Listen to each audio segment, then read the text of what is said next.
ecuación de Beltrés.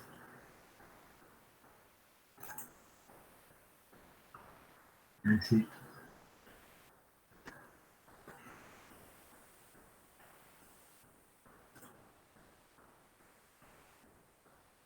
Vamos a recordar aquí voy a copiar. Voy a copiar este dato.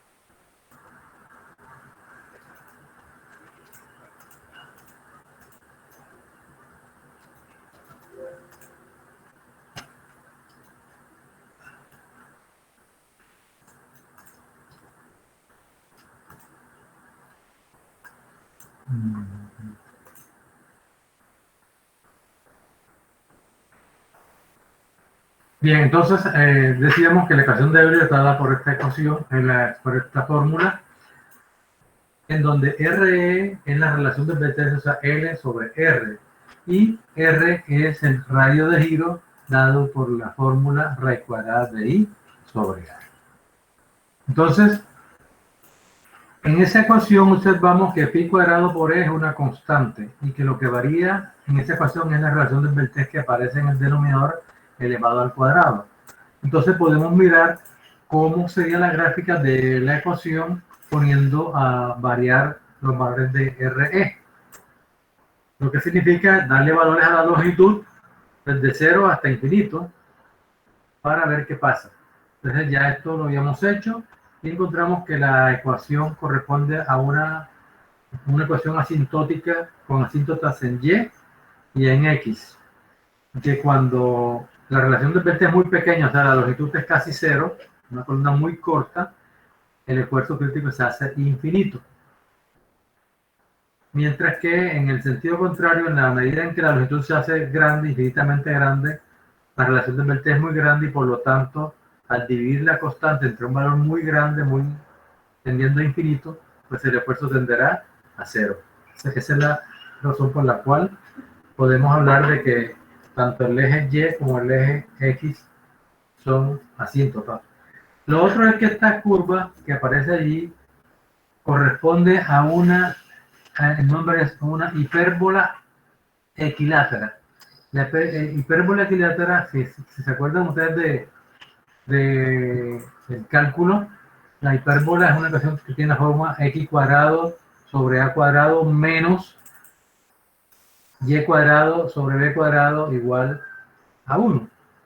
O b cuadrado x cuadrado menos a cuadrado y cuadrado igual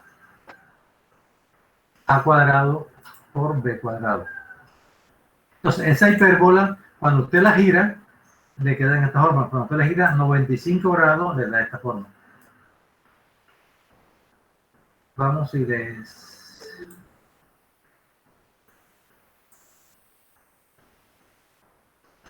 muestro mejor. ¿Están viendo el tablero?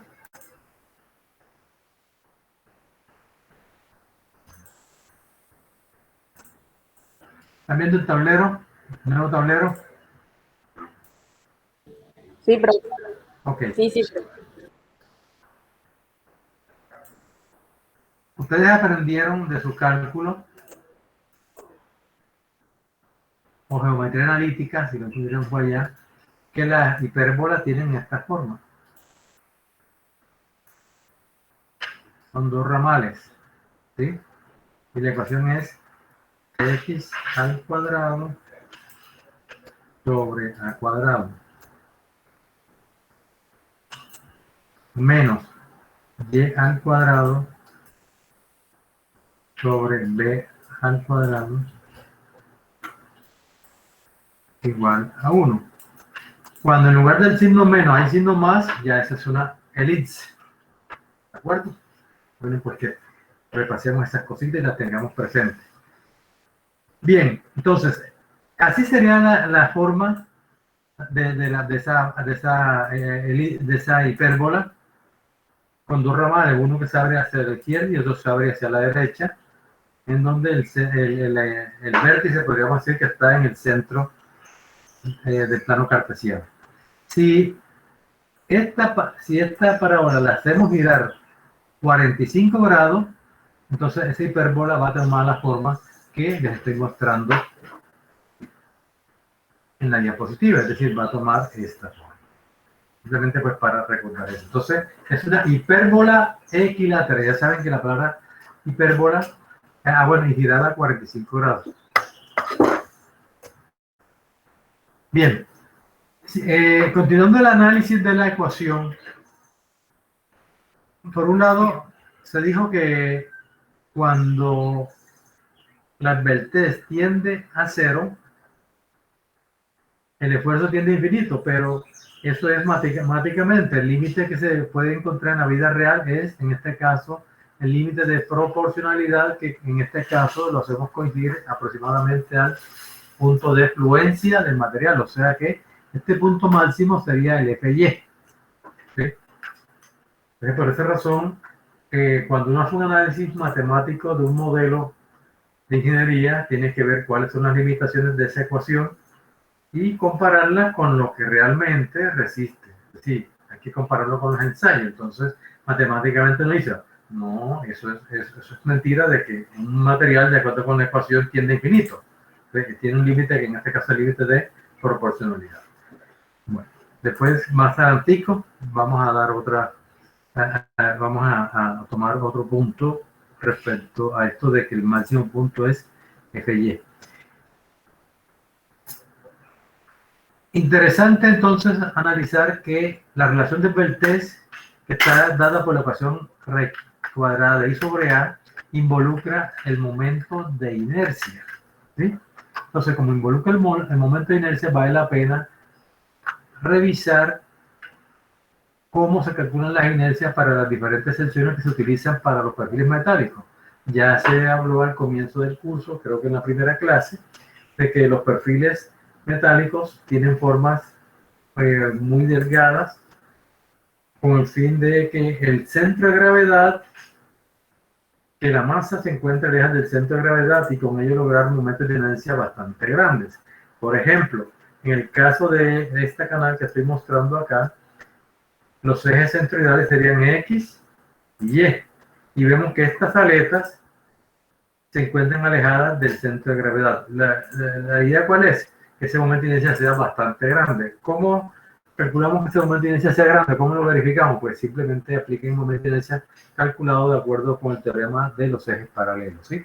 Allí usted se da cuenta que si este término está lejos, la inercia será igual a BH al cuadrado, BH al cubo sobre 12, más el área por la distancia al cuadrado. Entonces ahí en esta distancia al cuadrado es donde se refleja que efectivamente estos perfiles pueden lograr un momento de inercia bastante alto.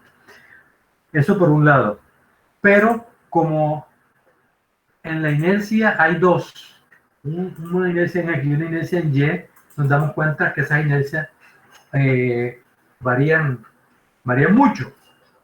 Y si la inercia varía de igual manera, el radio giro. Entonces, para el caso de esta canal, que esta es una canal de 18 por 58, esa es la referencia de esa canal. Entonces, el radio giro en X, buscándolo en las tablas, es 6.29 pulgadas, mientras que el radio giro en Y es 1.04. Entonces vemos que el radio de giro es casi 6 veces mayor en X que en Y. Y al aplicarle una carga axial, la columna no te va a fallar por el eje débil, te va a fallar por el eje fuerte, te va a fallar por el eje débil. ¿Cómo se muestra en esta gráfica? En esta gráfica se pretende mostrar que, por ejemplo, aunque aquí se ha visto, se ha mostrado en forma de rectángulo, es un rectángulo donde este B es pequeñito con respecto al H, ¿sí? Entonces ella, al doblarse, al aplicarle la carga P, dobla en la forma como está mostrado,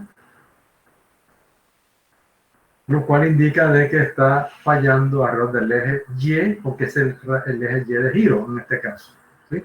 Entonces, cuando se va a calcular el esfuerzo crítico de una columna, la relación del Beltré debe tomarse con la mayor valor de la relación del Beltré, o sea, con el menor radio de giro. O sea, que cuando usted vaya a hacer el cálculo acá, meterlo para hallar el RE, tomaría como relación del Beltré el RY, o sea, L sobre RY, que es 1,04, no se tomaría el de 6,29. Igual ocurre para un perfil en I. En un perfil en I también pues se da la situación, aunque acá ya el centro de inercia está, como es doblemente simétrica, está ubicado en el centro de ella. Observamos que tanto el nervio como las aletas están bastante lejanas del centro. Eso permite que esos perfiles tengan unos momentos de inercia relativamente grandes comparados con el área. Por lo tanto, los perfiles metálicos se fabrican de esa forma, ¿sí? Para optimizarlos. A pesar de que el perfil en I es simétrico respecto al eje Y, porque respecto a los ejes, o sea, está totalmente en el centro, el RX, por ejemplo, para ese perfil que es un W14 por 426, su radio de giro es 726, mientras que el RY es 434. El RX es mayor que RY. No en la proporción tan exagerada como se veía acá. Acá era 6 veces para la canal y acá es casi la mitad. Eso significa que un perfil en I es mucho más eficiente que una canal, por el solo hecho de que los radios de giro son muy desiguales. Entonces, lo ideal, como se muestra en las figuras abajo, es que los momentos de inercia sean iguales. Entonces, usted, en lugar de usar una canal, utilizaría dos canales, en la cual observen que ahora el centro de gravedad se encuentra en este punto, y usted puede colocar estas canales a una distancia tal una de otra que los radios de giro sean iguales, o sea que los momentos de inercia sean iguales. Entonces, esos son aspectos importantísimos, criterios que usted debe tomar en cuenta cuando quiere optimizar un diseño, ¿sí?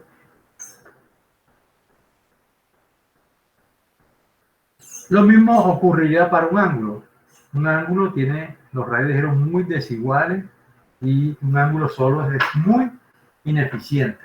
Mientras que si usted utiliza 4 ángulos dispuestos en esta forma simétrica, es obvio que la inercia se incrementa de una manera notable. Es decir, la inercia de estos 4 ángulos dispuestos en la forma como se está mostrando no es 4 veces la inercia de cada ángulo, es mucho mayor. ¿Por qué? Porque usted el cálculo tendrá que hacerlo es con esta expresión en la cual quien determina la capacidad de una columna sometida a carga axial es el radio de giro y está al cuadrado. ¿Alguna pregunta hasta aquí? ¿Está claro eso que hemos dicho?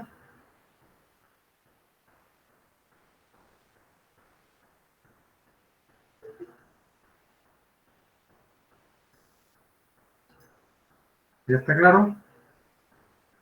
Bueno, si no hay comentarios porque está supremamente claro como el agua. Bien, ese es un punto importantísimo. Acá simplemente en esta figura es para recordarles lo que vimos al comienzo del curso, cómo se calcularía el centroide de una figura y luego cómo se calcularían los momentos de inercia. No lo vamos a hacer porque ya se estuvo explicando y se dejó como tarea que ustedes revisaran el cálculo de los momentos de inercia. Pero aquí la figura es simétrica respecto al eje Y, pero no lo es respecto al eje X. Entonces, por esa razón hay que dar el centroide. Y lo otro es que también debe tener claro que cuando digo raíz cuadrada de I sobre A, cuando yo hablo de inercia, las inercias siempre se van a calcular respecto al centroide de la figura. Por eso ese es el primer paso, determinar cuál es el centroide y con base en ello calcular los momentos de inercia y, por tanto, los radios. Entonces aquí en esta parte al final, como para redondear la idea, estamos diciendo Rx igual a Ry. Yo puedo lograr que esto se cumpla y vamos, hay unos ejemplos resueltos y otros propuestos de cómo lograr que esos momentos de inercia sean iguales. Bien, estamos en el análisis de la ecuación, ¿sí? De esta ecuacióncita. Y ya hemos dicho lo más importante que tiene que ver con esto. Sigamos.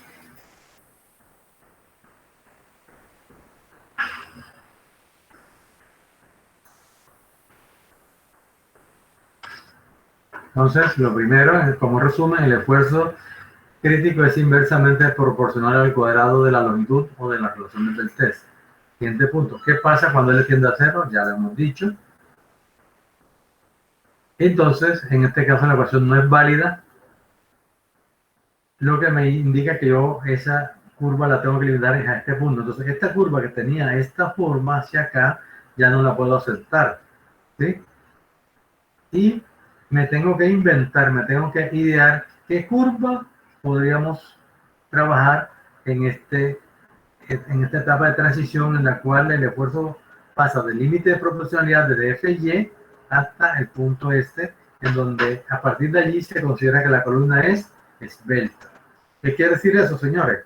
Que existe un punto que nos permite decir cuándo una columna se comporta como columna larga o esbelta y cuándo se comporta como columna corta o intermedia.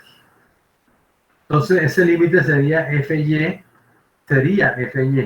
¿Por qué digo sería? Porque resulta que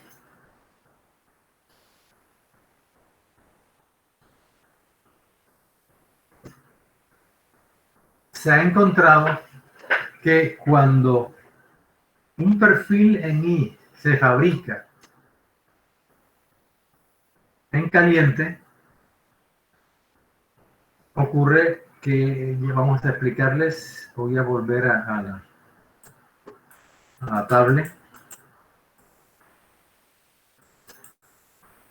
para explicarle el fenómeno que se presenta aquí.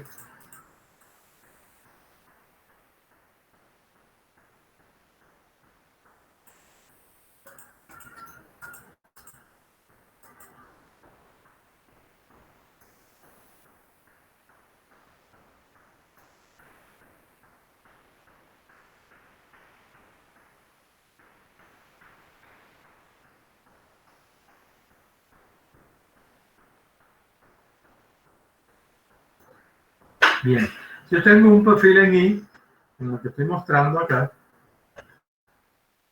ese perfil cuando usted lo saca en fábrica, lo saca de los moldes caliente, o sea, era líquido, lo ha vaciado en el molde, ese molde ya comienza a enfriarse. Ocurre que al enfriarse, el enfriamiento no se produce por igual, sino que las zonas que están más expuestas al medio ambiente, en este caso al viento, al aire, estas zonas que están externamente se enfriarán primero que las zonas que están internas. No se olviden que cuando un material está en caliente, él se dilata y se enfría, se encoge. Entonces, a medida que se va enfriando esta aleta, estas, como se enfrían primero que las internas, ¿qué va a ocurrir? Que cuando esta aleta trata de encogerse por el enfriamiento, las otras zonas que están acá internamente, como están más calientes, no le permiten eso. A no permitirle, se generan unos esfuerzos, ¿sí? Hay una lucha entre una tracción que genere esto por el encogimiento y esta que no lo permite. Eso da lugar que al final del enfriamiento el perfil termine con unos esfuerzos que se llaman esfuerzos residuales. ¿Qué quiere decir? Que la estructura, sin estar trabajando ya, queda sometida a unos esfuerzos de tracción que son bastante elevados. Tan elevados son que se alcanzan valores hasta del 50% de su fluencia. Entonces, vuelvo acá. Y por esa razón, entonces, se toma como límite para la validez de la ecuación de Euler un esfuerzo de 0.FY. O sea, no es FY acá arriba, sino un 0.5 FY, o sea, el 50%, un medio de FY. ¿Sí? Entonces, a este valor de 0.5 FY, yo me voy a la curva que tenía dibujada, ¿sí? Y Recuerden que esta curva realmente seguía, ¿no? Ella debía seguir hasta acá, pero como no es válida de aquí en adelante, entonces simplemente yo la corto. Al valor de 0.5 FY le corresponderá entonces en la curva a un esfuerzo, una relación de esbeltez. Esa relación de esbeltez correspondiente a 0.5 FY se llama esbeltez límite, esbeltez crítica, y se representa con el símbolo C sub C. ¿De acuerdo? El C sub C simplemente es una relación límite. Y la puedo calcular, ¿por qué? Porque ¿cómo sé cuánto vale C sub C? Pues simplemente yo en esta ecuación igualo el esfuerzo crítico, lo tomo como 0.5 FY, igual a pi cuadrado por E sobre el RE, que es el C sub C. De ahí despejo C sub C. ¿De acuerdo? Y con eso puedo calcular ese punto crítico. Entonces, a partir de este momento, tenemos que la ecuación de Euler es válida de C sub C en adelante. Y aquí hablaremos que la columna es esbelta. La ecuación de Euler fue deducida únicamente para columnas esbeltas. Entonces, para valores de relación de esbeltez menores de C sub C, entonces ya esta ecuación no es válida. Miren que tiene una forma diferente. Entonces, los ingenieros se idearon matemáticamente una ecuación que tuviera la transición entre el máximo esfuerzo que se podía obtener en una columna, que es el FY, o sea, la afluencia, y el valor de transición a punto 5. Esa curva debía cumplir con dos condiciones fundamentales. Primero, que cuando la relación de esbeltez fuera 0, tomara el valor de FY. Pero cuando el valor tomara el punto 5 FY, entonces la pendiente de esas dos curvas fueran iguales. O sea, la pendiente de esta curva que se ha asumido a una parábola sea igual a la pendiente de esta hipérbola en este punto. Entonces, matemáticamente se propone una ecuación cuadrática en donde el coeficiente de x al cuadrado es desconocido, lo igualan a esta ecuación, que es la que está aquí. Igualando esas dos ecuaciones se puede calcular el punto que da la pendiente, y con ello pues se ingeniaron esta ecuación que aparece aquí debajo. Y el esfuerzo crítico entonces se calcula como 1 menos 0.5, la relación de esbeltez de la columna sobre el C sub C, que es el valor crítico, al cuadrado. Y esa expresión toda se multiplica por FY. A manera de chequeo,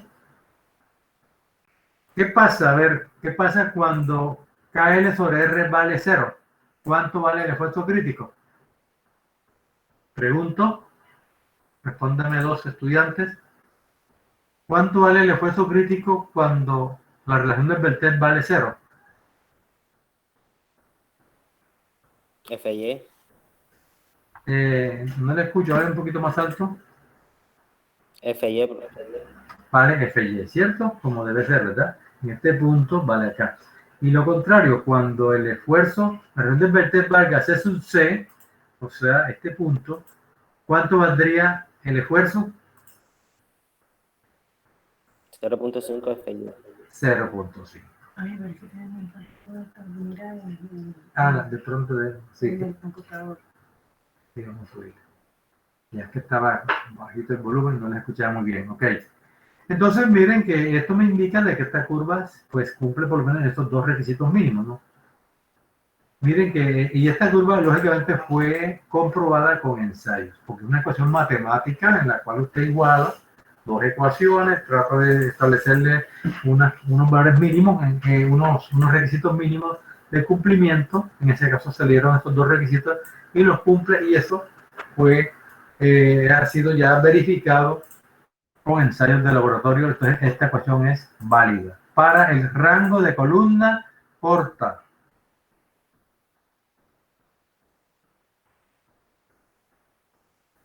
Entonces, de aquí para acá, sí, la ecuación es esta.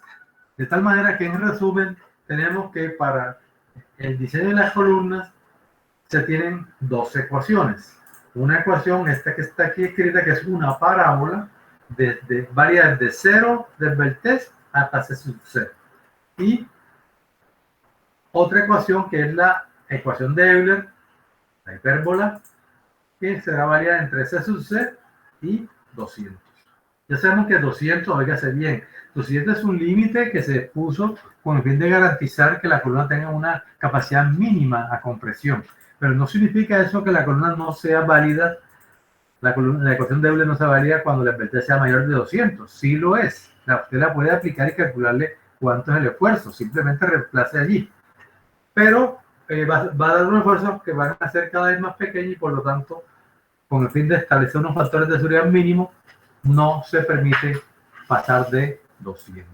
Acuérdense que para miembros de atención, ¿cuánto fue la advertencia permitida? Para miembros de atención, por favor, ¿me recuerdan cuánto fue la relación de advertencia permitida?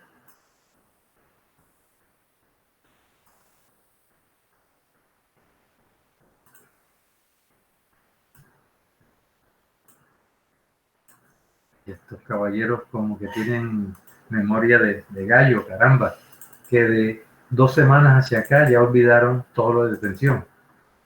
¿Cuál es el límite de la relación de advertencia para miembros de atención? Por favor, búsquenlo en sus apuntes, a ver si me dan la respuesta. Me he dicho que cuando vengan a clase, traigan sus apuntes, sus notas, sus resúmenes, ¿sí? Conviene que puedan participar. Nadie está hablando, todos están calladitos, todo se entiende perfectamente. A la hora del examen se rajaron todo, entonces sí, ahí sí no entendió nada, profesor, no entendí, pero usted en el momento que debió hablar, no habló.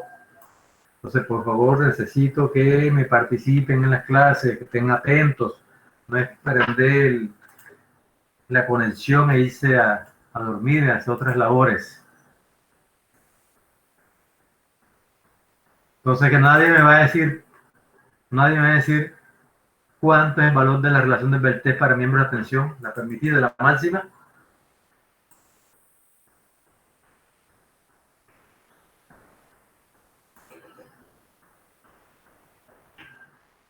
Es 300, profesor. ¿Cómo? Dígame, 300. ¿está seguro? No, No está seguro. Grave la cosa, cuando yo estoy preguntando, usted debe saber cuánto es. Eso está escrito en los apuntes y lo utilizamos varias veces en ejercicio, ¿sí? Y de eso es el examen. El examen deben saber que la relación de Berthet máxima es 300.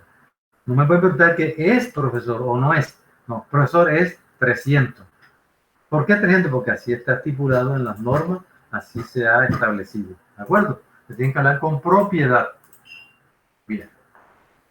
Bueno. Profesor, disculpe, hay compañeros que están intentando entrar, pero no han podido entrar y que no les llegó el link.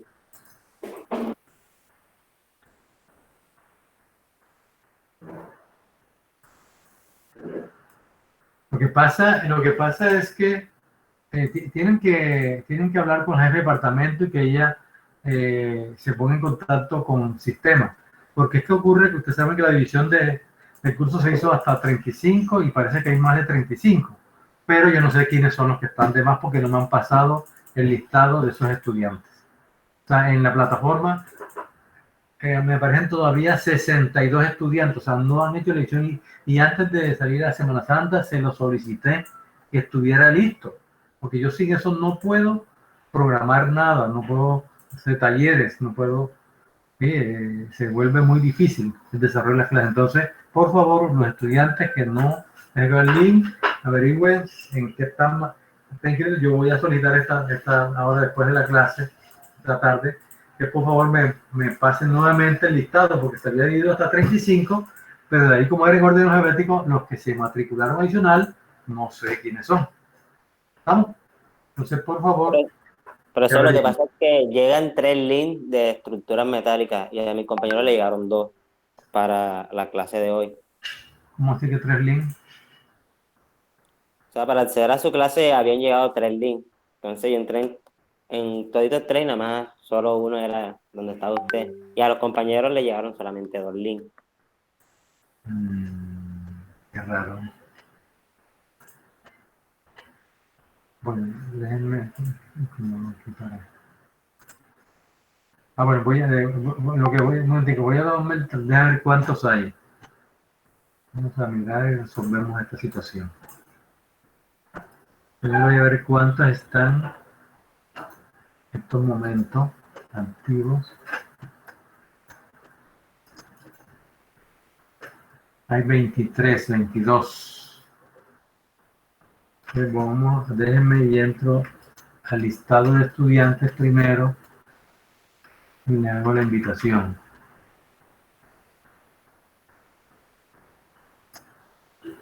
Pero sí, por favor, acérquense allá porque yo no puedo acá saber quiénes están matriculados y quiénes no. De pronto algunos están asistiendo, pero no sean de mi curso. Y eso no los puedo tomar en cuenta.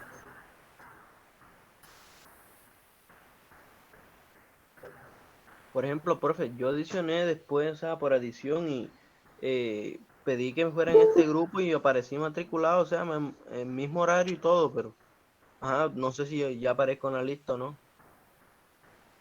Como le digo, yo revisé hoy y todavía el listado me aparece todos juntos, o sea, 62 tengo yo y se supone que el otro profesor tendrá como 5. Pero ya eso fue, como les comenté, ya les dije cómo se había dividido y en ese caso es la administración, a este departamento, quien informe al sistema de la división. Es más, yo ayer le respondí nuevamente al sistema de que no me han hecho la división, que me dijeron cuál es la inquietud que usted tiene y no me la pasaban. Entonces, ustedes pues también acérquense o pregunten, ¿sí? ¿Qué pasa? Yo voy a solicitar a quienes fueron preseleccionados. Listo, entonces voy a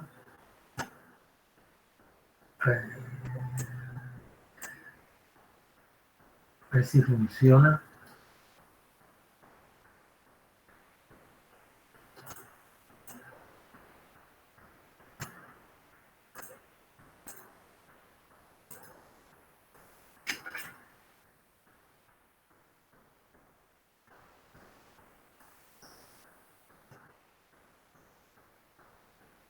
Bueno, ahí les mandé a ver, fíjense para ver si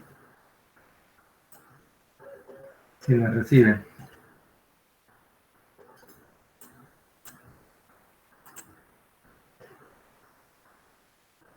Sí, profesor, ya a mí me sale el correo con la Muy invitación. bien. Ok. Entonces sí, ese es el problema que hay, que como lo que se me integraron después. Entonces vamos a que para la próxima clase pues ya no haya así inconvenientes, esperando que nos resuelvan eso allá en el sistema. Bien, continuamos entonces.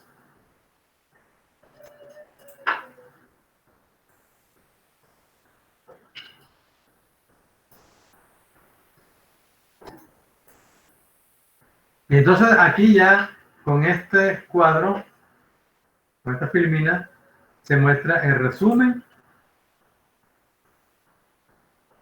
de la ecuación de Euler con todos los parámetros que ella exige y la gráfica. Entonces miren que la gráfica está señalada que esta parte corresponde al intervalo de 0 a C sub C y acá el intervalo de C sub C a 200. Entonces cuando uno va a aplicar la ecuación tiene que primero calcular la relación de Peltès y compararla con C sub C y dependiendo de ello usar la ecuación 1 o la ecuación 2. Más adelante voy a mostrarles un ejemplo de aplicación de esta ecuación. Antes es importante tomar en cuenta otro aspecto muy importante también y es lo relacionado con la influencia que puede tener el tipo de apoyo en la resistencia de una columna. Es decir, dependiendo de si los apoyos sean doblemente articulados o articulado y empotrado, doblemente empotrado o empotrado y libre en otro extremo, el comportamiento de la columna va a ser diferente, es decir, la capacidad de resistir esfuerzos va a variar de una manera notable, como enseguida les estaré mostrando. Entonces, tomamos como caso típico el que ya se analizó, que es la columna doblemente articulado, y digamos que la ecuación pues, es pi cuadrado EI sobre L cuadrado. Pero cuando No lo tengo aquí lanzado. Déjenme,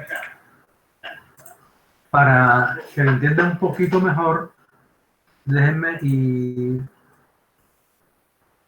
Bueno, yo creo que no es necesario. Ustedes pueden sacar eso en sus apuntes y hagan el cálculo. En el segundo caso, tenemos una columna en la cual la base está empotrada y arriba está articulada. Miren que es diferente, ¿no? Queda doblemente articulada. Entonces, cuando la columna está doblemente articulada, ella se pandea, tal como se muestra aquí, mediante una onda sinusoidal, ¿cierto? Una onda sinusoidal que va de extremo a extremo. Pero si está empotrado acá, ya el apoyo arriba sí tienen la misma manera de formarse, pero abajo no, porque abajo al hacer un empotramiento, ya ella llega con una tangente. O sea, la tangente a la curva coincide con la línea de la columna. Por lo tanto, la curva que se parece a esta es una curva que va desde aquí hasta un punto en donde se presenta el punto de inflexión. O sea, aquí la curvatura cambia de esta forma a esta forma. Este punto de inflexión se ha demostrado, se puede mostrar matemáticamente de la misma ecuación con la que se demostró la ecuación de Euler. Se puede mostrar matemáticamente mediante unas ecuaciones diferenciales pues bastante complejas, como las que ya se analizaron para Euler. Quien esté interesado puede consultar el libro de Timochenko. En Timochenko hay una demostración en la cual mediante unos desarrollos algebraicos basados en ecuaciones diferenciales, se puede lograr demostrar que este punto de aquí hasta acá, el punto de inflexión, está a punto 3 del empotramiento y punto 7 del apoyo articulado. O sea, el punto de inflexión de aquí para acá es 0.7L y para abajo 0.3L. Entonces, ¿qué quiere decir eso? Que para efectos de que esta curva es la que se parece a esta acá, yo digo que mientras que en una columna doblemente articulado la longitud de cálculo es L, para una columna de este tipo, empotrada y articulada, la longitud de cálculo es 0.7L. Esto es lo que estaríamos llamando longitud efectiva. ¿Sí? Longitud efectiva de aquí hasta acá, 0.7L. Entonces, en la ecuación esta, en lugar de utilizar el valor de L, tomo 0.7L. Entonces, si yo pongo 0.7L al cuadrado, ¿qué me está dando? Me está dando 7 por 7, 49, me está dando 0.49. En el denominador 0.49 es casi 0.5. Y si es 0.5, 1 entre 0.5 da 2. Lo que significa que una columna con esta condición resiste 2 veces lo que resiste la columna doblemente articulada. Ustedes, por favor, háganlo ahí en sus cuadernos. ¿Sí? Hagan sus cuadernos de ejercicio para que verifiquen esto que estoy diciendo.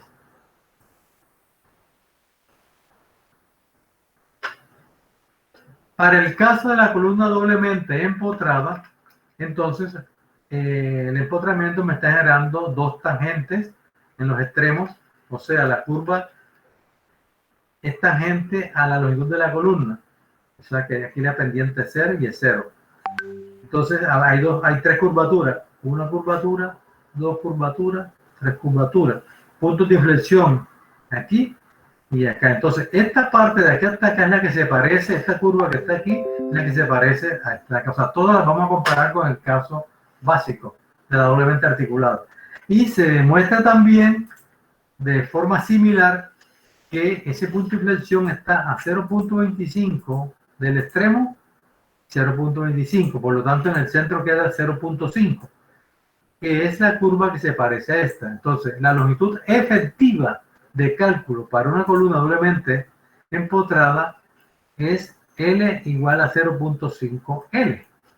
O sea, un L' igual a 0.5L. Entonces usted, al hacer el cálculo, o bien sea en esta o en esta otra, L en lugar de L escribirá 0.5. Entonces, si usted mete 0.5L al cuadrado, me queda 0.20. 0.5 sería 0.25, ¿cierto? El inverso de 1.25 es de 0.25 es 4.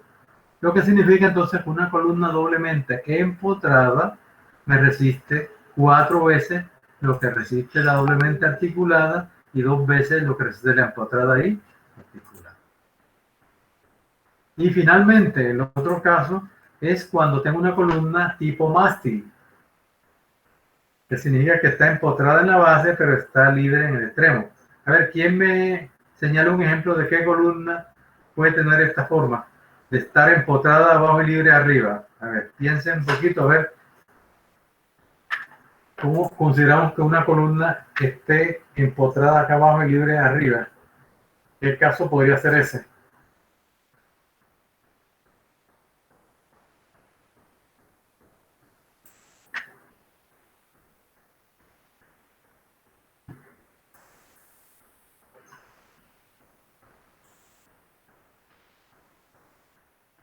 ¿Qué dice Andri Mercado?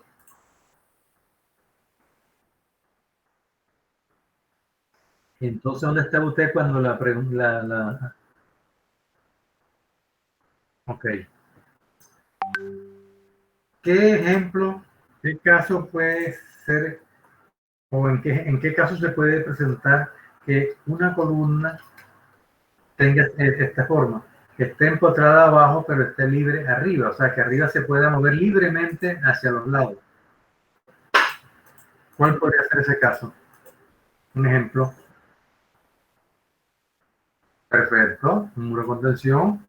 Un muro de contención yo la considero como si fuera con 1 metro de largo. Acuérdense que los muros de contención se diseñan como muros como vigas, perdón, en voladizo de 1 metro de largo. Entonces el extremo arriba está libre, o sea, es una columna en voladizo. Fíjense, yo no había pensado en este caso y pues vale la pena tomarlo en cuenta aquí en la notica para mencionarlo.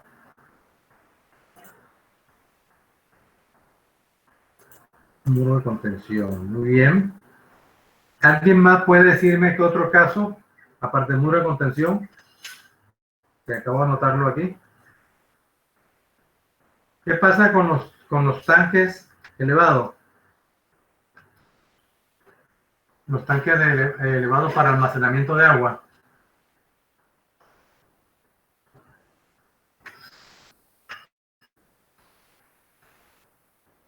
También funcionarían de la misma manera, profe, ¿no? Dígame. También funcionarían de la misma manera. Sí, señor. O sea, sí, empotrado. Sí, señor, un tanque elevado es el caso típico de una columna que está empotrada abajo y libre arriba. Entonces, veamos qué pasa con esa ecuación, con esa columna.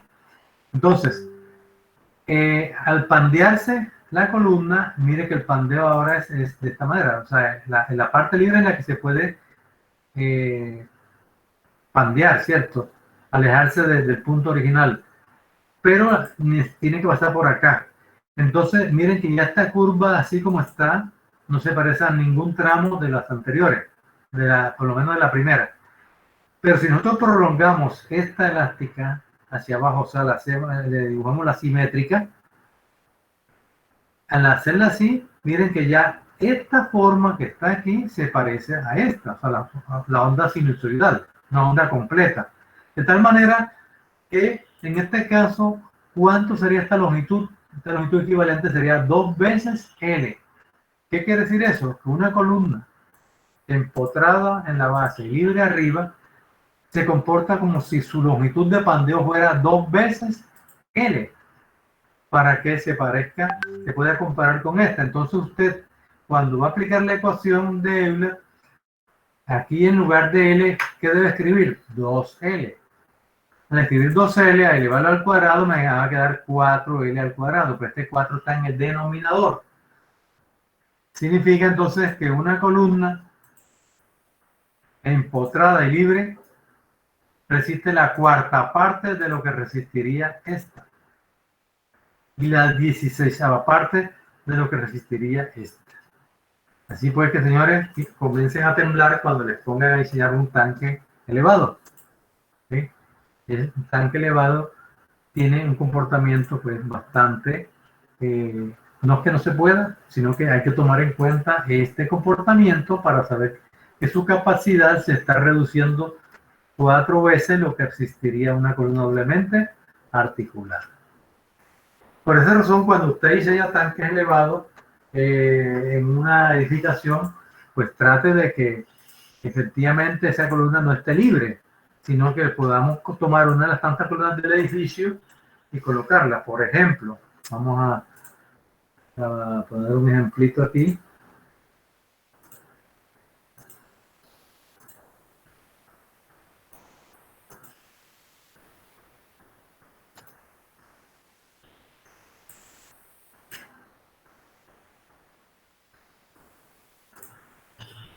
Este sería el caso típico de un tanque elevado, ¿cierto? Yo aquí coloco una placa arriba y en la placa pues coloco el tanque.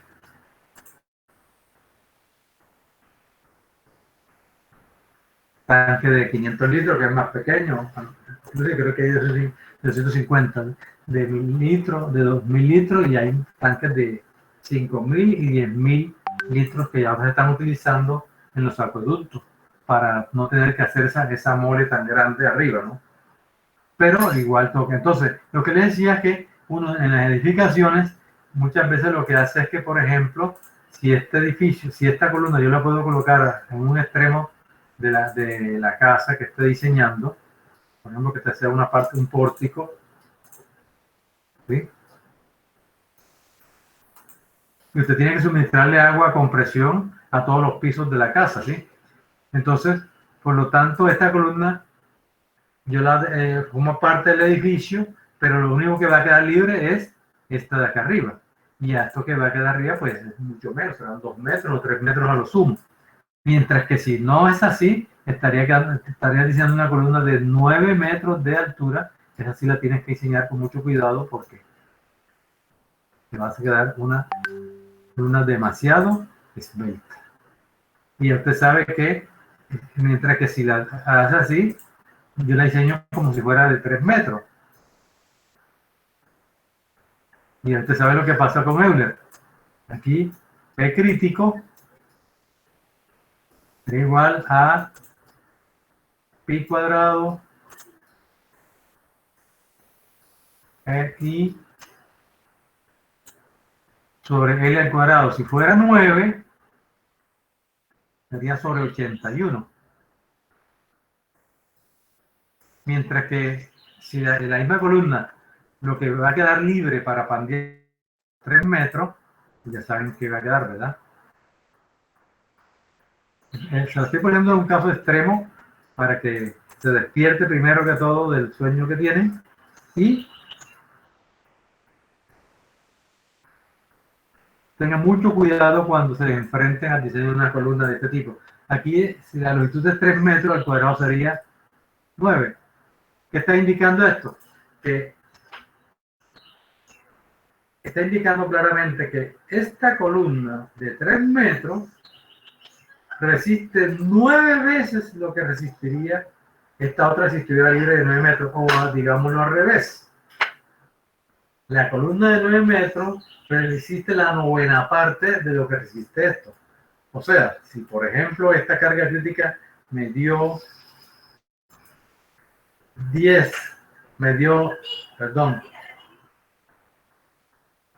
60 toneladas,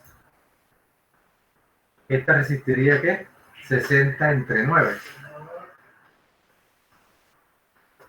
Entonces, fíjense ustedes porque estos conceptos que estamos viendo son conceptos que se aplican en la vida real y han sido comprobados necesarios. O sea, no es que la ecuación de Euler que se dedujo en el siglo XVII ya perdió vigencia. Sigue teniendo vigencia, tanta vigencia tiene que todos los diseños de columnas se trabajan con esa ecuación y además de eso, en el diseño de las columnas de concreto reforzado también se toma en cuenta cuando la columna de concreto es muy esbelta, su capacidad la reduce mediante unos parámetros que usted debió haber estudiado en el curso de hormigón 2, columnas esbeltas. Bien, con esto entonces continuamos. Y En este cuadrito abajo estamos mostrando entonces cómo es el caso, o sea, cómo resumo yo estas ecuaciones, de estas 4 ecuaciones en una sola. Simplemente, acá dice, según el tipo de apoyo, tengo un valor de K. El valor de K es el que, por el cual yo voy a multiplicar el K. Acuérdense que aquí puse 0.7L, entonces el K vale 0.7. Acá 0.5L, el K vale 0.5. Acá pusimos 2L, vale 2. Acá vale 1. Entonces, eso es lo que quiere decir aquí. El K teórico es 1 para doblemente articulada, 0.7 para empotrada y articulada, 0.5 para doblemente empotrada y 2 para la libre. Como estos valores son teóricos en el sentido de que en la práctica no es fácil conseguir que la columna sea doblemente articulada 100% porque la articulación implica de que es un pasador libre sin fricción que permite el pandeo libre, que se pueda deformar libremente. Eso no se consigue casi nunca en la vida práctica. Igualmente no es fácil conseguir un empotramiento así 100%. El empotramiento indica de que el giro ahí es 0. Lo cual también es mentiroso porque para que el giro sea 0 se requiere que la columna esté empotrada en una cimentación bastante rígida. Entonces, para tomar en cuenta eso, las normas han modificado un poquito esos coeficientes. Entonces, en lugar de usar puro 0.7, utilizan 0.8.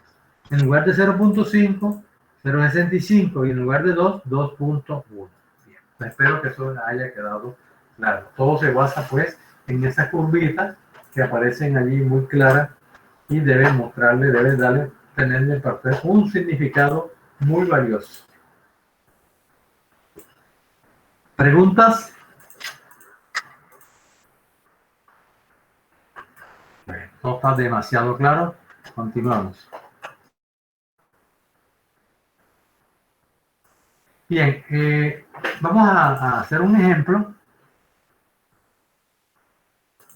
utilizando un perfil real. Vamos a hacer la curva, esfuerzo, relación de Beltès para, en este caso, vamos a tomar una canal, una UPN. UPN es una canal europea, una UPN 220. Esa canal, el área parece que me la volé. Me puse el área. Sí.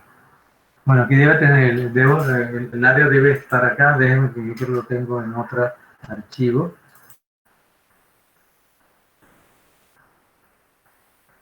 Sí, el área es 37.4 centímetros cuadrados. Vamos a anotarlo acá enseguida para que no... aquí están corridos los valores. Están corridos los valores. ¿Oyeron? Están corridos los valores. Entonces, el área es 37.4, la inercia en X es 2690, la inercia en Y es 196, el radio de giro en X es 848, el radio de giro en Y es 229, no en Z, sino 229. Repito, en esta están corridos los valores. 37.4 para el área, 2690 para IX, 196 para Y, 8.48 para RX y 229 para RY. No hay RZ, el RZ únicamente se toma en cuenta en los ángulos. Bien, entonces nos piden calcular la capacidad de esa columna para diferentes verteces. O sea, yo tengo que poner a variar la longitud desde 0 hasta infinito. Entonces, eso es lo que voy a hacer. Voy a hacer un cuadro, como tengo dos ecuaciones. Entonces, voy a calcular para cada vertex cuánto es el esfuerzo crítico, ya sea que la columna sea corta o que sea esbelta. Y conociendo el esfuerzo, multiplicándolo por el área, me da la carga crítica.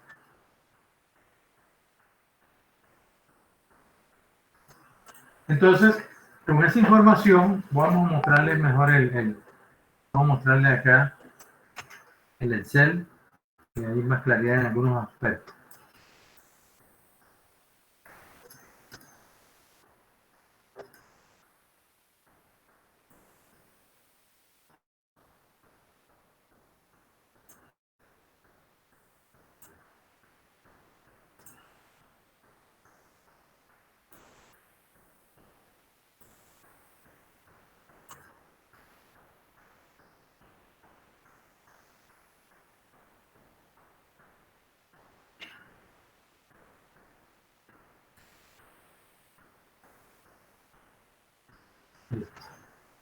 Para que sigan todos los valores. Entonces,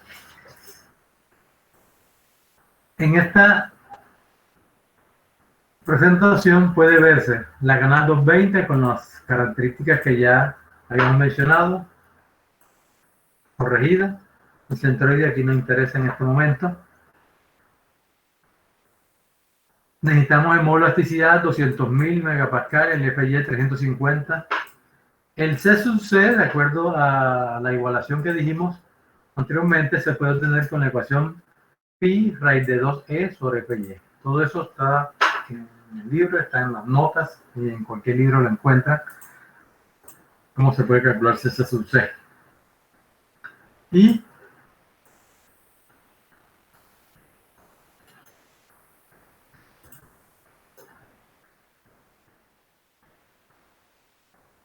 bien, aquí entonces para que lo vean más clarito. Entonces, esta es la canal, ¿sí? Esta canal tiene este eje de giro X simétrica con respecto al eje X, pero no lo es respecto al eje Y.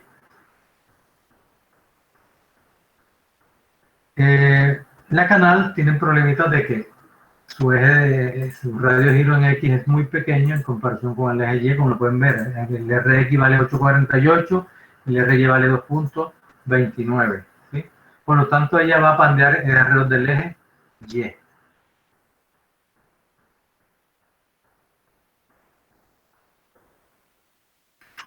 El C sub C, calculado con la ecuación esta pi por 2e, que es 200.000 sobre FY, que es 350, me está dando un valor constante de ¿cuánto? De 106.21. Ese es el C sub C o envertez crítica. La relación de envertez entonces la obtengo dividiendo L sobre R, ¿sí? Sobre el R mínimo. Entonces, ¿qué quiere decir eso? Como la columna puede pandear o bien alrededor del eje Y o bien alrededor del eje X, ella va a pandear al final alrededor del eje más débil. En este caso el eje Y. Por lo tanto, para calcular la relación de envertez, tomo el R mínimo, este que está aquí sombreado. Ese es el valor que vamos a usar para calcular la relación de envertez. Entonces, aquí, por ejemplo, si tengo una longitud de 0 metros, pues la relación de envertez lógicamente será 0, que es L sobre R. Pero para una envertez de 50, para una longitud de 50 centímetros, la relación de envertez sería ¿cuánto? Sería 50 sobre 2.29. Y lo miramos aquí en la fórmula que pueden ver en el cel.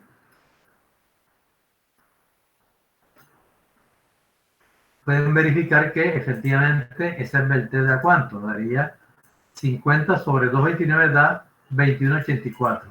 Para una envertez de 100, miren acá, la envertez es L, ¿cierto? L sobre el radio mínimo, que es el mismo, que se vuelve una constante, da, pues en este caso el doble del anterior. Y así sucesivamente para valores de 150, 200, 250, 300, 350, hasta cuando usted considere conveniente que puede hacer los cálculos. ¿Hasta dónde calcula uno? Pues más o menos que no se pase de 200 la relación de envertez. Eso es lo que hay que tomar en cuenta a la hora de hacer la gráfica de la relación de envertez, porque L va de 0 a infinito. Pero la idea es que no se pase de 200. Entonces miren que para una longitud de columna de 500 centímetros, ¿la envertez a cuánto? Hagan ustedes la operación allá. 500 entre 2.29 y les debe dar 218. Ya 218 es mayor de 200 el límite, entonces pues dejémoslo hasta allí. Y miren nuevamente lo que les decía al comienzo, que el hecho de que la envertez sea mayor de 200 no significa que usted no pueda calcular el esfuerzo crítico. Sí lo puede calcular, solo que la norma dice, mire, no se me pase de 200. En este caso más o menos sería 450 la longitud. Bien, entonces ya teniendo la longitud, teniendo ya la relación de envertez y el C sub C, yo comparo el RE con C sub C. Entonces, por ejemplo, para RE0, el C sub C vale 105, 106, entonces se comporta como columna corta. Usted aquí puede establecer un condicional y decir, bueno, si esto se cumple, como se muestra aquí, si B39 es menor de B40, o sea, si la relación de envertez es menor de C sub C, diga que la columna es corta. En caso contrario, diga que la columna es larga. Entonces, eso es lo que se está mostrando en esta fila, ¿sí? Corta, corta, porque aquí es 21 contra 106, corta 43 contra 106, corta 65 contra 106, corta 87 contra 106. Estamos en el límite, ya aquí pasó a 109, entonces aquí la vertez 109 es menor de C sub C, que es 106, por lo tanto ya la columna se comporta de aquí en adelante como una columna larga. Y según eso, usted utilizará, por ejemplo, para columna corta, mire, el esfuerzo crítico. El esfuerzo crítico está calculando con ¿cuál ecuación? Con esta ecuación. O sea, cuando la columna sea menor de C sub C, usamos esta ecuación para obtener estos valores. Cuando la columna pase de C sub C sub vertez, usamos esta ecuación. Entonces, de allí sale esta tabla de valores que acá se muestra detalladamente. Y graficando la relación de vertez en el eje X contra el esfuerzo crítico en el eje Y, sale esta hermosa curva. Vean qué belleza, una curva muy bien bonita. Ni siquiera se nota dónde es el cambio, ¿cierto? Pero aproximadamente el cambio es cuando pasa de concavidad hacia abajo, curva parabólica, hacia arriba, curva hiperbólica. Está más o menos como por aquí. ¿Cuánto nos dio que era el C sub C? El C sub C 106. Entonces, si usted aquí ubica el valor de 106, ahí en ese punto se establece el límite entre columna corta y columna larga. Espero que eso lo estén entendiendo muy bien. Están calladitos, significa pues que sí se está entendiendo perfectamente. Y de esa manera usted puede hacer curvas para cualquier sección, ¿no? Ahí pues ustedes tienen unos talleres en donde en esta misma presentación, en donde pueden calcular otros ejercicios de curvas para otros perfiles. Yo les puedo colocar un perfil C, un perfil en I, cambiar para los mismos perfiles las secciones y poder elaborar las curvas. Estas curvas que representan los esfuerzos críticos resistentes de la columna para diferentes valores de longitud o diferentes valores de radio de giro o relación de vertez.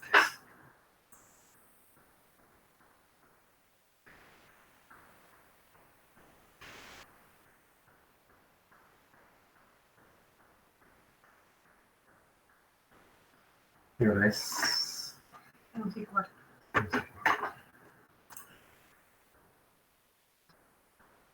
Bien, entonces, de esta manera hemos logrado mirar cómo se puede modificar la ecuación de Euler para que sea válida cuando la columna se comporta como columna corta o intermedia. Estas mismas ecuaciones, repito, son válidas, siguen siendo válidas. Pero, perdón, esta no, la anterior, esta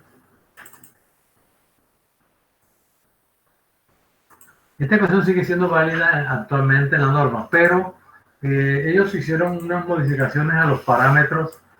La verdad es que yo nunca he podido entender qué fue lo que quisieron hacer con eso, porque el resultado era el mismo. Ellos en la norma de NSR 98, en lugar de usar el parámetro C sub C y la red de vertez, usaron un parámetro que se llamaba lambda crítico. Ese lambda crítico simplemente era una relación entre RE y C sub C. Y con eso tuvieron una curva exponencial. Después, yo con esa curva exponencial nunca estuve de acuerdo porque cuando usted hacía la gráfica perdía el concepto más importante, que es la visualización de lo que representa la relación de vertez. La relación de vertez realmente es el símbolo que identifica el comportamiento de una columna. sea, no podemos, o sea, en la forma como ellos lo expresaron, Lambda crítico, que ahí se perdía ese concepto, y así se utilizó. Sin embargo, pues parece como que se dieron cuenta y en la NSR10 volvieron a la misma ecuación de Euler, en el famoso lambda crítico. Pero sí mantuvieron acá una ecuación exponencial que parecía, según ellos, que representaba mejor el comportamiento. Acuérdense que de aquí para acá Euler sigue siendo vigente. De aquí para acá fue donde se inventaron una ecuación parabólica. Entonces lo que yo entiendo es que la ecuación exponencial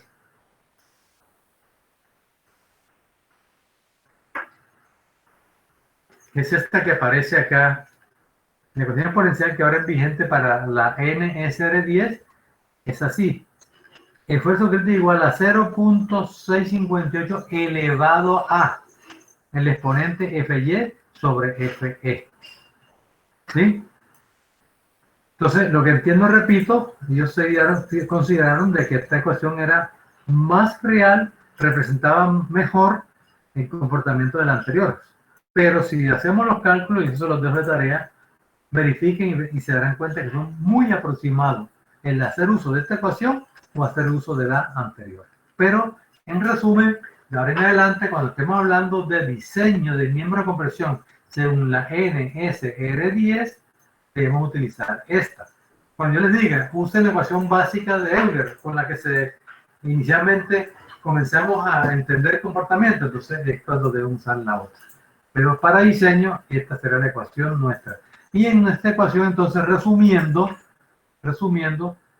se dice que la carga actuante en la columna, PU, debe ser menor que la carga resistente, phi RN, en donde phi vale 0.9, coeficiente de reducción. Acuérdense que el método LRFED, que tiene que ver con coeficiente de carga y resistencia, usa valores de phi para reducir la capacidad, al igual que se hacía en las estructuras de concreto reforzado, usamos valores de phi.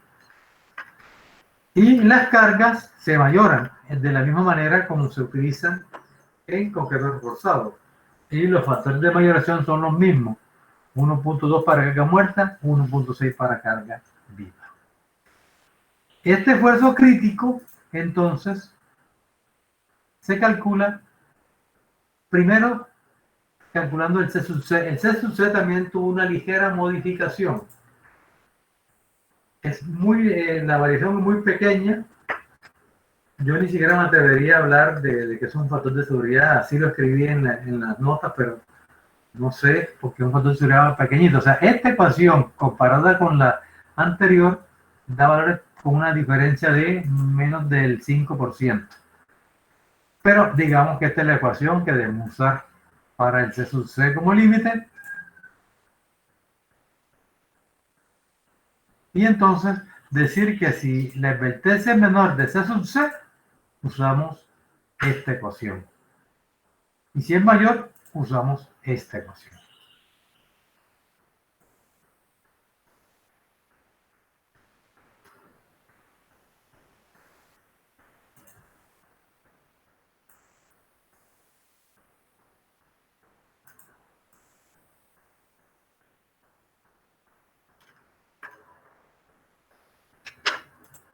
Bueno, no quiero entrar a esta parte. Vamos a dejar hasta aquí. Más bien, pues hasta aquí lo que podemos nosotros es ponernos a hacer ejercicio de aplicación como el que hicimos para la tabla del perfil canal, ¿sí? Se pueden tomar diferentes. No se olviden, vamos aquí para cerrar, para terminar por hoy.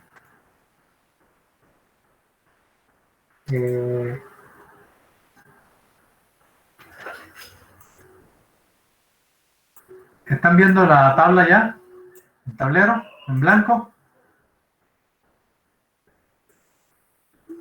¿Sí están viendo el tablero en blanco? Sí, señor. Ok. Entonces, es con el fin de que entiendan pues de qué le estoy hablando cuando digo que pues, esta parte con el fin de digerir bien esa ecuación de Euler, tenerla clara, sus parámetros, saber hacer el análisis en forma correcta, adecuada. No tienen que memorizar nada, es mirar la curva, por qué tiene esa forma, ¿sí? ¿Qué pasa cuando la curva cuando la vertex crece, cuando no crece, etcétera? Entonces,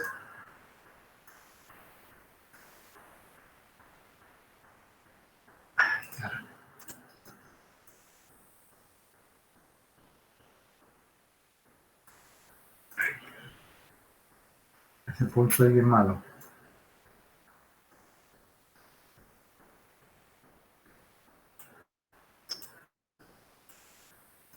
En la curva es así.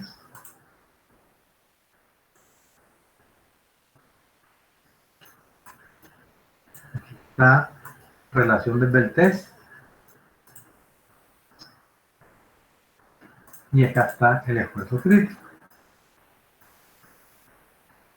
Ese esfuerzo crítico multiplicado por el área del perfil y afectado del factor de reducción phi me da la carga crítica que soporta la columna. Pero lo que quiero decirle entonces es que como aquí en esa ecuación está involucrado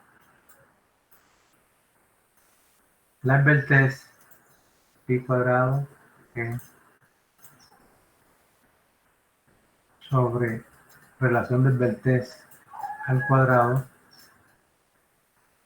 Entonces usted en los diferentes ejercicios de que estamos hablando, ya hicimos aquí el ejercicio cuando tengo una canal. ¿Qué tal si yo en lugar de tener una canal colocara una canal así y otra canal así, espalda con espalda? ¿Sí? Entonces, la capacidad no es el doble, es más el doble. ¿Por qué? Porque, de acuerdo a lo que hemos hablado, aquí este es el eje X, que es el mismo para ambos casos. Pero el eje Y acá es así y acá está así. Por lo tanto, para el cálculo, en este caso, tenemos que hallar el nuevo radio de giro y con el nuevo radio de giro calculamos la nueva relación de vertex. ¿De acuerdo? Entonces, eso es importante que ustedes aprendan a manejarlo. ¿Cómo calculo el nuevo radio de giro cuando tengo elección compuesta? Y así como tengo esos dos canales, espalda con espalda, pudimos haberlos colocado frente con frente. Es decir, disculpen porque están las curvas bien malucas. Entonces, cuando está frente con frente, nuevamente se modifica. El eje X es el mismo, pero el eje Y es totalmente diferente a este. Entonces, aquí este eje es totalmente diferente a este. De igual manera, vas a encontrar ejercicios, por ejemplo, en Malcorma. En Malcorma hay una serie de ejercicios de sesiones compuestas, bien interesantes, entonces los invito a que la consulten, el libro. Pero para terminar esta partecita, entonces usted puede tener perfiles así, perfiles en I, y para hacerlo más eficiente, podría usted decirle, bueno, vamos a agregarle aquí una platina acá arriba y una platina acá abajo, o vamos a agregarle una platina aquí vertical, aquí otra vertical. O sea, todas esas son opciones que te permiten a ti optimizar el diseño y digamos, resolver un problema de diseño cuando las capacidades de los elementos dados no son suficientes. Es simplemente buscar una gestión compuesta. Yo puedo montar un perfil en el otro, puedo montar un perfil en I al lado del otro, y etcétera, etcétera. Son infinitas las soluciones que usted tiene para esto. Entonces, voy a terminar mostrándoles unas fotografías de unos ensayos que hicimos en el 2008 en los laboratorios allá de la Universidad de Sucre, cuando la máquina universal estaba en buen estado. Y esto nos va a permitir, para rematar esta clase, que entendamos el por qué una columna falla por su eje débil, o sea, verlo en la práctica. Vamos a mostrarle algunas fotos.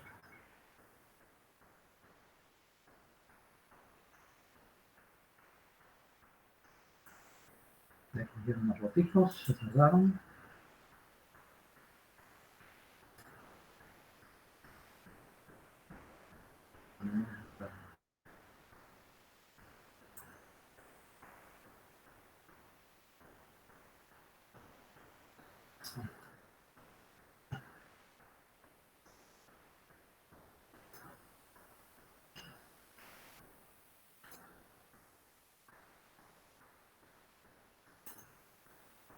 Bueno, de pronto ya están viendo las fotos.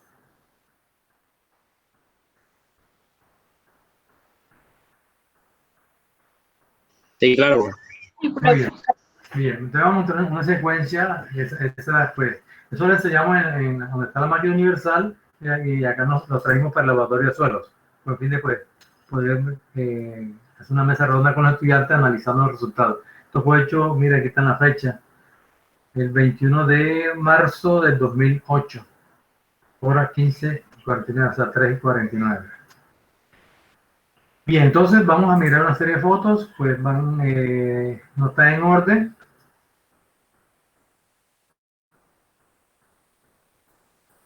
La primera muestra diferentes, la idea era tomar varios tipos de perfiles. En este caso, el perfil que teníamos más a la mano para efectos del ensayo fueron perfiles en forma de ángulos. Los ángulos tomamos, miren que estos ángulos que están aquí son ángulos sencillos. Estos ángulos sencillos se tomaron de diferentes longitudes. ¿Para qué? Pues para que la idea es poder analizar cómo se comporta la capacidad de una columna en ángulo cuando las longitudes varían, o sea, cuando la relación de vértice varía. Entonces, aquí están varios ejemplos. Tenemos otra. Aquí se puede observar más de cerca y lo pueden ver con mucha claridad la forma del ángulo, ¿cierto? Miren. Observen ustedes que la sección transversal del ángulo efectivamente en los extremos tiene una pequeña curvita y en el centro tiene otra curvita, ¿no? Ya solo habíamos dicho que es un perfil de evitar concentración de fuerzas.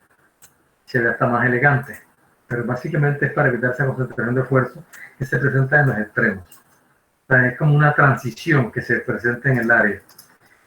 Entonces, estos perfiles fueron metidos en la máquina, se ensayaron a compresión con una carga muy lenta hasta que fallaron por pandeo o por aplastamiento.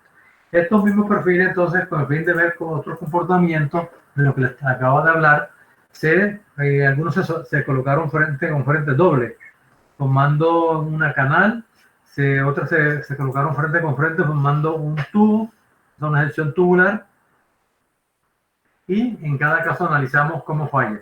Pero antes de mirar esta falla, recordemos que este ángulo tiene tres rayos de giro, cuatro ejes de giro.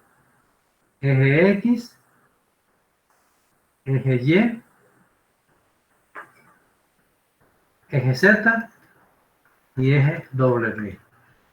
Como el eje W es más fuerte que el eje Y, entonces que el eje Z, a ese es que se refiere. ¿Qué quiere decir eso? Que un ángulo tiene un RX y un RY que es más fuerte que el RZ. Por lo tanto, esperamos que la falla de estos perfiles se presente en error de teje. Oiga, bien, observen porque quiero que ahora que veamos las fotos la puedan entender el por qué falló así. Repito, eje X, eje Y, eje de giro, y el RZ es así. Así, a 45 grados. Miren que con esos mismos perfiles usamos perfiles compuestos. Los soldamos en determinados puntos y formamos esos perfiles que eran unos ángulos que han convertido ahora en una T. Entonces, como es lógico, pues esa T tendrá una gran capacidad de carga.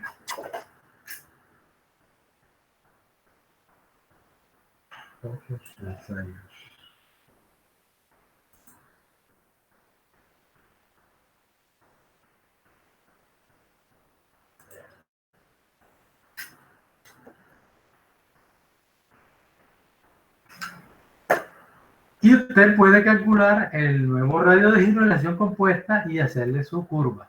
¿Okay? Y miren que se está ensayando para diferentes longitudes. Digamos, otra forma que logramos, pues fue bien interesante, estábamos sin oficio en esa época. Y miren, los tomamos en forma, los pegamos frente con frente en puntos de soldadura, en los extremos y en puntos intermedios para formar un tubo. ¿Sí? Esto lógicamente que debe ser mucho más eficiente que los perfiles anteriores. Estos son secciones compuestas. Entonces, esto debe ustedes darle la tranquilidad o la seguridad o el orgullo que como ingeniero saben que uno como ingeniero tiene que, con base en unos conceptos tomados en la teoría, desarrollada así por nuestros ingenieros anteriores, investigadores, tenemos la posibilidad de hacer eficientes nuestras obras, hacerlas más eficientes, más económicas, un comportamiento más real, ¿sí? Teniendo claro esos conceptos, los podemos aplicar en la solución de miles de problemas. Bien, aquí en una ampliación de los perfiles en T. Y acá cuando ya vamos a someter en la máquina, en este caso se utilizó la máquina de compresión para ensayar. En este caso no se tomó, nos conseguimos un perfil tubular, no sé quién fue que nos facilitó ese perfil, a un amigo dueño de no una ferretería, sino un negocio de soldadura. ¿Por qué? Porque este tubo que nos mostró aquí fue un tubo pero con un comportamiento bien interesante. Resulta que estos son tubos bastante dúctiles, ¿sí? Tubos ya bien fabricados como tubos, no como sección compuesta. Ese tubito, tomamos tubos de 60 centímetros de longitud, tomamos tubos de 40, tomamos tubos de 20, ¿sí? Y los ensayamos a compresión. Los tubos de 60 centímetros lograron fallar casi por aplastamiento y después se pandearon. No les hablo de eso porque no he encontrado una fotografía. De pronto para la próxima clase, en alguna otra parte debo conseguir en un archivo donde esté este comportamiento que es bien interesante. Cuando pasamos de 60 a 40, entonces la falla por aplastamiento se mostró mucho mayor.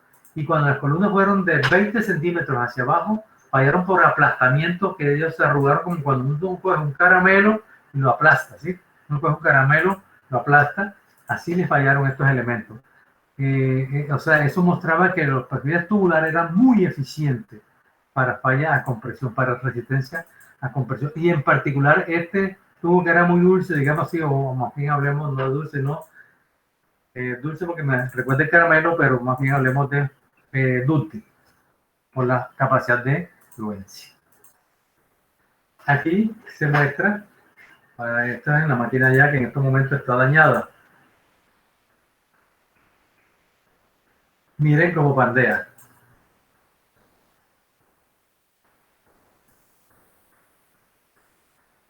Ese es el pandeo de Euler, porque se comporta como una columna esbelta. Vamos a mirar otras cositas bien interesantes. Aquí un acercamiento.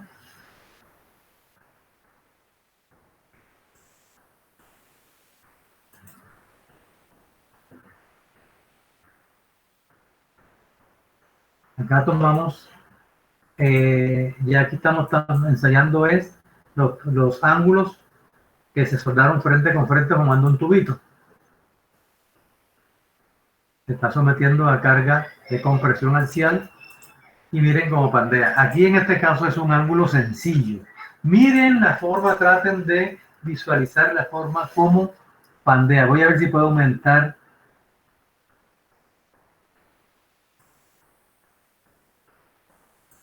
¿Se nota el cambio en el acercamiento? Miren que ella pandea alrededor de aquel eje, pandea alrededor de un eje así, en este sentido, ¿sí? O sea, es el eje Z. No pandea ni alrededor del eje X ni alrededor del eje Y. O sea, aquí se muestra con claridad, con precisión, se demuestra, se comprueba de que los perfiles, cuando se someten a cargas axiales, deben fallar por el eje débil. El eje débil es donde tenga menor radio de giro.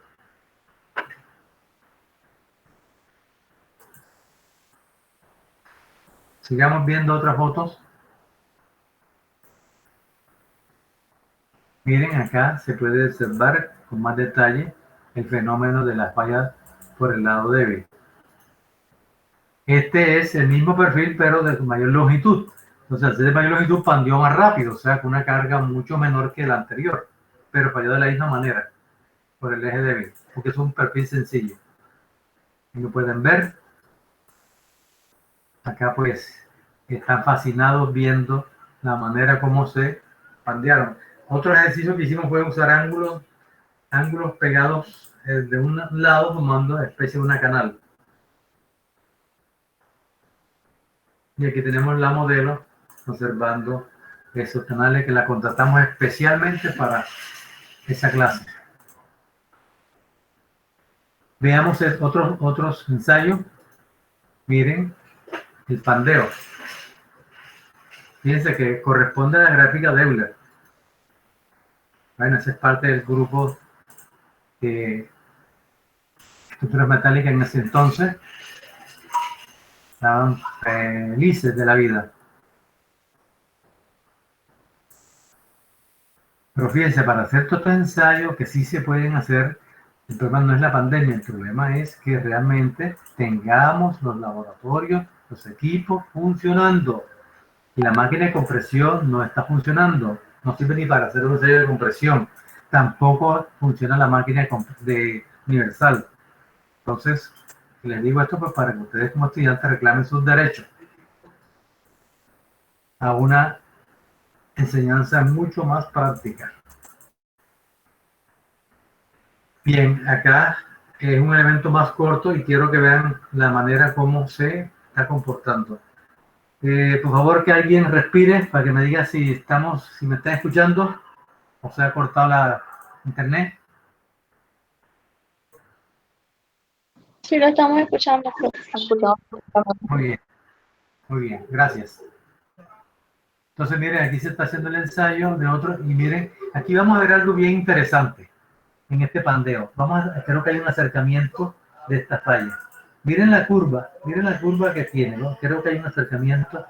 Déjenme ver si tengo una que necesito. Bueno, en esta gráfica, este tipo de falla, ¿a qué tipo de falla se acerca? ¿A una falla por el aplastamiento o a una falla por pandeo en esta zona? Por aplastamiento o pandeo. Aquí.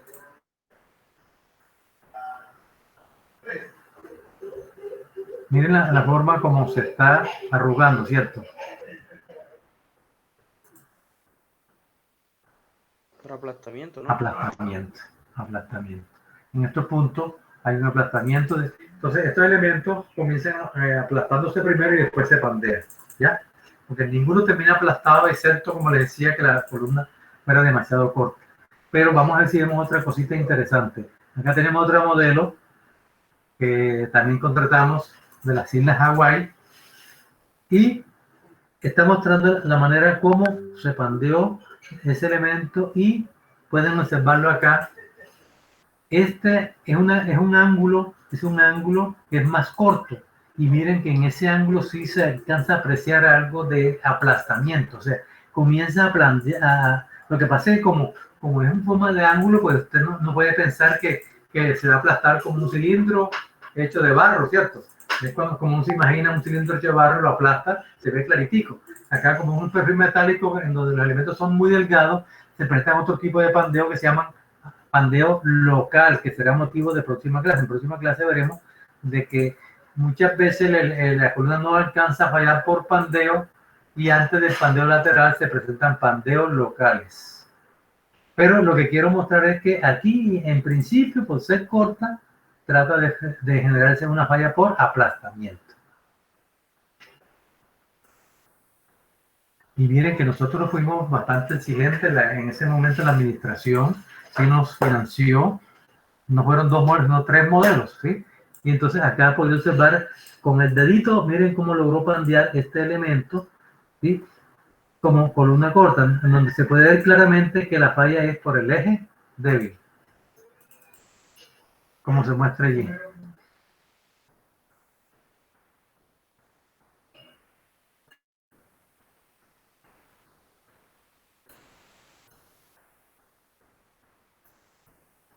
Bien, vámonos a esta gráfica. Esta gráfica nos muestra algo interesante. Observen bien, vamos, espero que se pueda ver claro en sus celulares, en sus computadores. No sé si se ve con cierta nitidez, acá sí se ve nítida.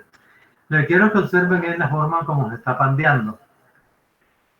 La pregunta que les hago es, ¿esa columna tiene el pandeo típico de la ecuación de la columna doblemente articulada?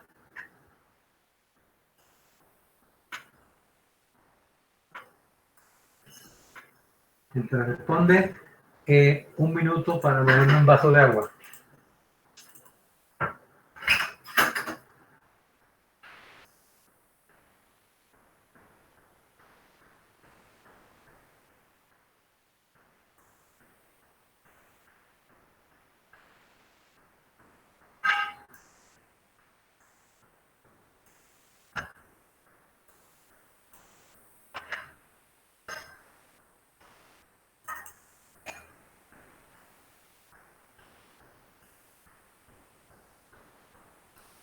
No.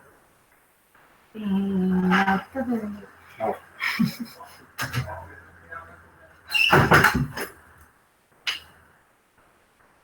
Bien, entonces repito la pregunta. ¿El pandeo de esta columna es similar al de la doblemente articulada? No contesten al mismo tiempo, por favor, para poderlos entender. Pero como no quieren contestar, vamos aquí a llamar a Ana Mayoriano. Ana, ¿cómo observa usted, o sea, cómo comparando la columna doblemente articulada con esta? ¿Sí tiene el comportamiento de falla por pandeo similar a la doblemente articulada o se le parece a otro tipo de pandeo?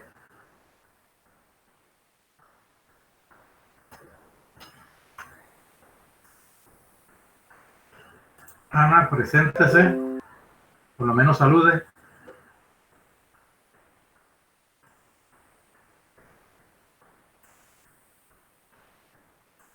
Vamos a tomar nota de la gente que no contesta porque significa que se fueron. Y si se fueron, pues vamos a tener que castigarlos como peladitos de kinder.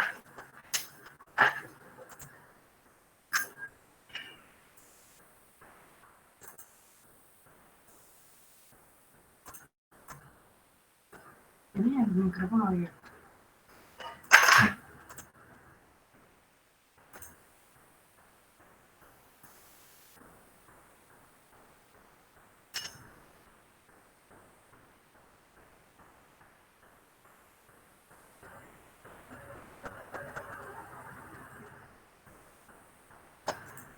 Veamos qué dice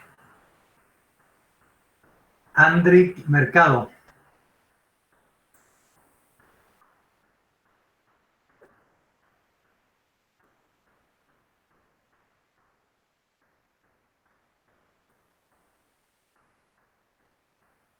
Sí, señor.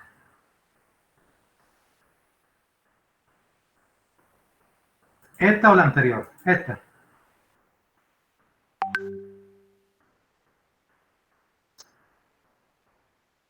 Pero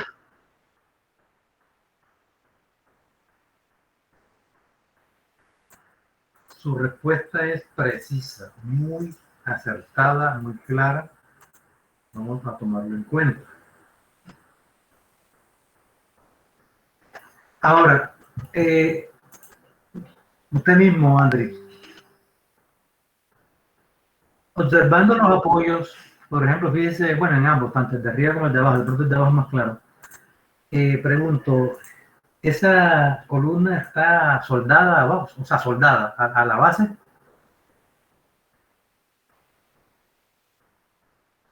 No está.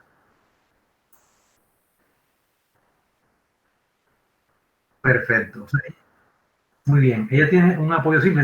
Nosotros lo único que hicimos fue colocamos los dos apoyos extremos y entre ellos colocamos la probeta tal como la vieron en la fotografía, ¿de acuerdo?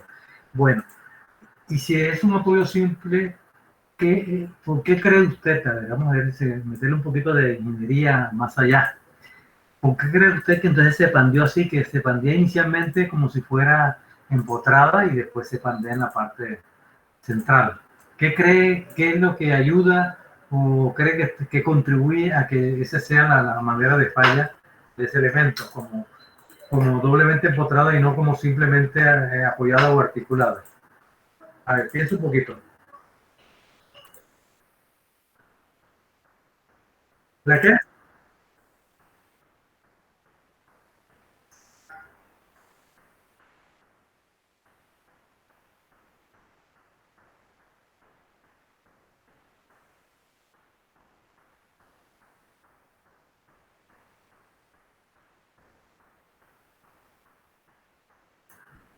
Ok. Vamos a ver si escuchamos concepto de otro estudiante sobre esta parte.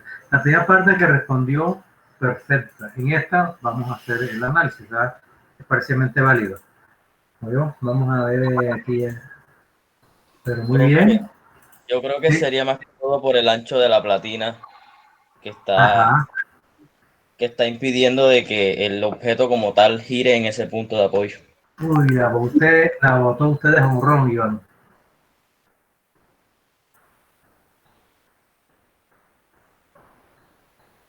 Claro, cuando uno habla de un apoyo articulado, el modelo que usted hace es un elemento puntualito, ¿cierto? Una cosita muy, muy delgadita que se apoya ese en un punto.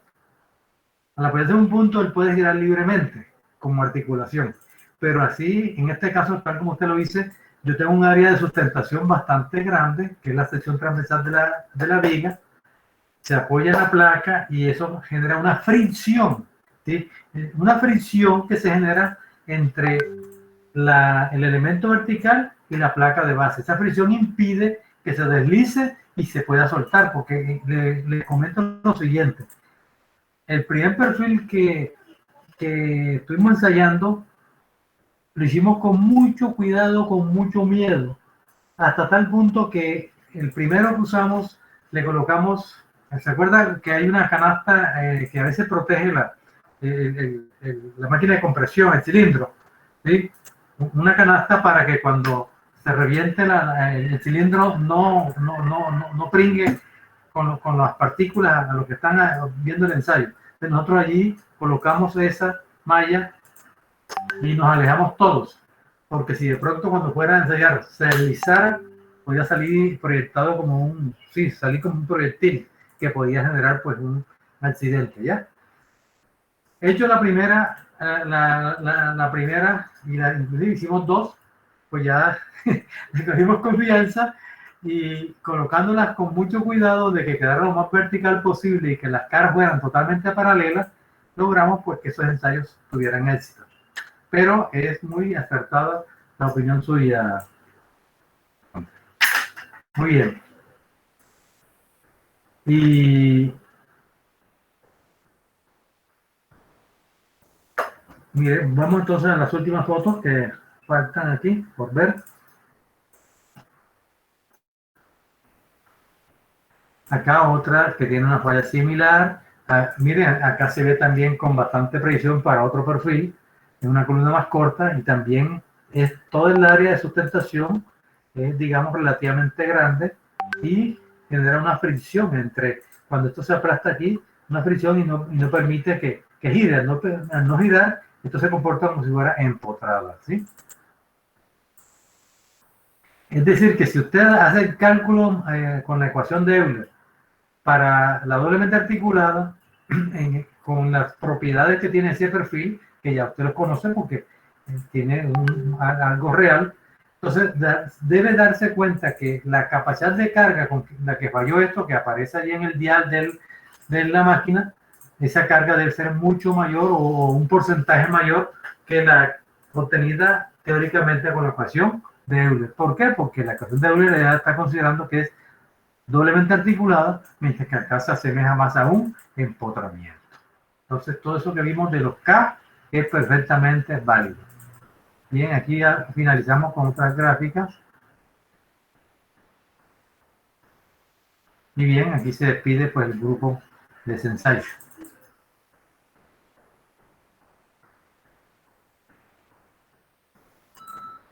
Muy bien, entonces espero pues que estas gráficas, estas fotos hayan servido de complemento y que les genere a ustedes una gran confianza en que esta teoría que estamos analizando son teorías comprobables, ¿sí?